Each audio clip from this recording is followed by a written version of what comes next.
Salut à toi, c'est Rubens d'Evoluliquid. Peut-être que les jeux vidéo ça t'intéresse beaucoup et que tu aimerais en savoir plus sur la manière dont ils sont faits.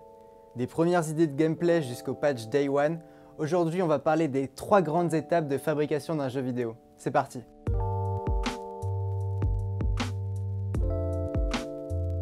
La première grande étape, c'est la conception.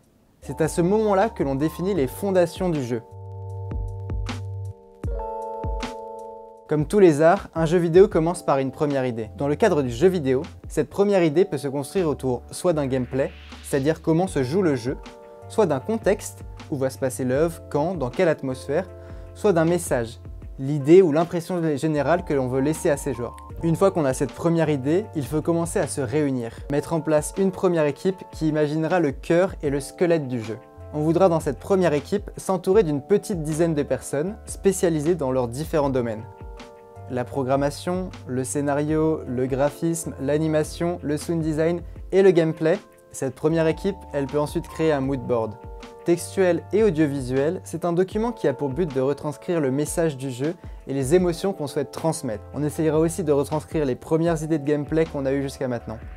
Le document est ainsi réalisé à partir d'extraits de différentes œuvres qui nous serviront de référence, que ce soit des films, de la musique ou d'autres jeux. Pour finir cette étape de conception, l'équipe va créer les premiers prototypes de son jeu afin de mettre à l'épreuve ses idées, pour confirmer qu'on est sur la bonne voie et corriger le tir si nécessaire, ainsi qu'acquérir de nouvelles idées en testant simplement. Une fois un premier prototype satisfaisant réalisé, ce sera notre sésame d'entrée vers la prochaine étape, celle de la pré-production.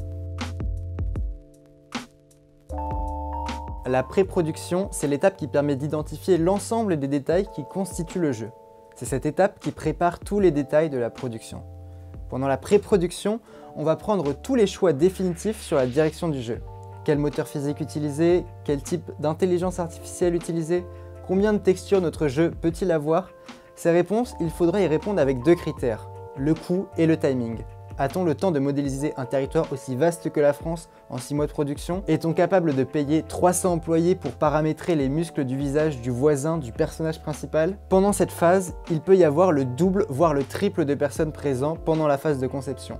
Et la notion de travail d'équipe devient primordiale.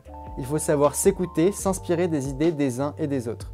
Un game designer peut imaginer le comportement d'un ennemi à partir d'un graphisme et un graphiste peut imaginer l'apparence d'un ennemi à partir de son comportement. La pré-production se termine avec la rédaction du cahier des charges. C'est une liste de tous les éléments à fabriquer, comment on va les produire et les intégrer dans le jeu. Ou encore, comment va-t-on diviser les plannings de travail. C'est en fait le mode d'emploi qui sera utilisé pendant toute la phase de production du jeu. La production, c'est l'étape où on lance la création du jeu dans sa forme finale. En général, ce qui lance la production, c'est la création préalable d'une vertical slice, ou aussi appelée First Playable Prototype. Il s'agit d'une séquence de jeu entièrement jouable, mais courte, afin de pouvoir tester tous les aspects du jeu et avoir un aperçu du jeu final. Par exemple, un morceau d'une quête principale. Dès qu'on a eu un bon aperçu de cette séquence de gameplay, c'est là où le jeu vidéo prend ses dimensions industrielles. On peut avoir jusqu'à des centaines de personnes qui travaillent sur la production du jeu. Il faut effectivement remplir et créer tout le contenu qu'on a prévu pendant la pré-production. On commence par fabriquer le jeu en tant que tel, où l'on implémente l'entièreté des niveaux du jeu, programmés et jouables. C'est ce qu'on appelle l'alpha du jeu. On passe ensuite à la phase de débogage. L'objectif ici, c'est d'intégrer toutes les fonctionnalités et les rendre opérationnelles. Le jeu doit être proche de la qualité finale et proposer une bonne expérience utilisateur. C'est ce qu'on appelle la bêta du jeu. On passe ensuite à la dernière phase de la production, c'est celle du polish. Les développeurs doivent améliorer au mieux les derniers détails du jeu sans toucher à son cœur, ce qui pourrait créer de nouveaux bugs.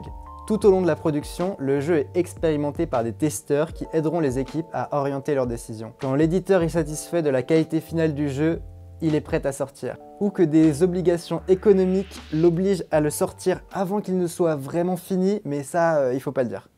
Et voilà. J'espère que tu en as appris sur la création d'un jeu vidéo.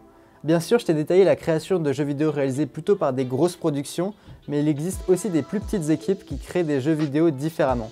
L'industrie étant encore jeune, il existe encore plein de manières de s'organiser pour créer un jeu vidéo. Si ça t'intéresse de travailler dans les jeux vidéo, n'hésite pas à aller checker notre site internet evoluliquid.com pour voir par où tu peux commencer.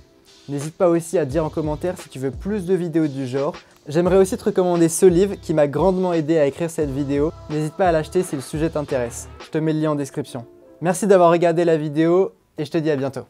Hop hop hop, avant de quitter la vidéo, n'oublie pas, c'est le mois du numérique, donc abonne-toi à notre chaîne YouTube parce que c'est le mois où on balance du lourd. Merci d'avoir vu cette vidéo et si elle t'a plu, tu peux continuer à nous suivre sur nos réseaux sociaux et sur notre site. Sur notre site, tu y trouveras plein de ressources et tu pourras t'inscrire gratuitement à des classes virtuelles. Donc c'est le mois du numérique, on te dit à demain pour une nouvelle vidéo. À toi de jouer.